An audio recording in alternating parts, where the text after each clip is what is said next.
Je suis Founsami, je suis né à Mtsahara et j'ai 60 ans. Là, on est dans un lieu très, très important parce que la religion à laquelle on parle, je l'ai appris ici. Toutes les choses que nous mettons en valeur aujourd'hui, c'est ici que mon père nous a enseigné. Il y a beaucoup d'émotions pour moi dans cet endroit. Mon père, c'est lui qui nous a enseigné l'islam, moi, Mayotte. Il était maître coranique. Moi, aujourd'hui, je suis aussi maître coranique. J'enseigne le Coran, l'islam. Jeûner le lundi et le jeudi, c'est suivre le messager, mais aussi c'est que nos actes montent au ciel. Et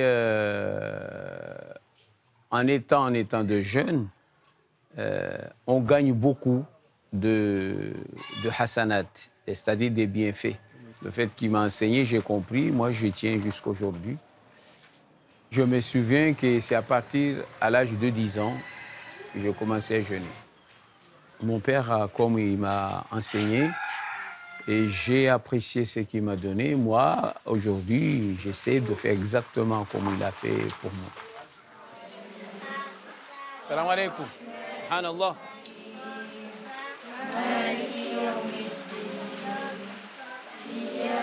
Mais notre sujet aujourd'hui, c'est sur les jeûnes qu'on appelle Sunna de lundi et jeudi. Est-ce que vous savez la différence?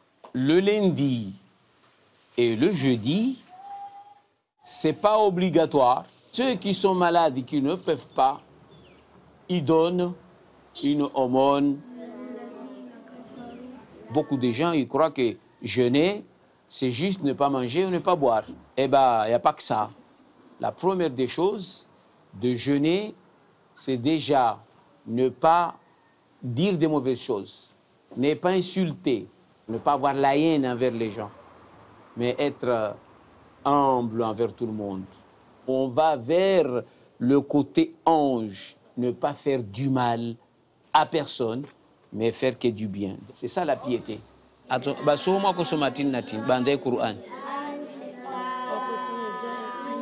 Le jeûne, c'est une pratique qui se perd. Mais la raison de plus que on essaye nous-mêmes de conserver cette bonne pratique. Parce que j'ai vu qu'il est en voie de disparition. Le prophète, il a dit ceci. Soumu tasuhu, jeûnez, vous serez en bonne santé. Pour l'enseignement, on doit la transmettre, c'est obligatoire. C'est comme ça comment les choses se passent. Hein. C'est-à-dire les grands, ils enseignent les petits, et les petits ils deviennent grands, ils enseignent. C'est une continuité, quoi. J'ai appris de mon père. Et mon père, il a appris de son père. Et c'est comme ça, de génération en génération. C'est un devoir, en tant qu'être humain, de transmettre les valeurs qu'il a. Quand on a appris quelque chose, on connaît les valeurs, on n'abandonne pas ces valeurs. Et les valeurs, c'est la récompense que le bon Dieu nous réserve.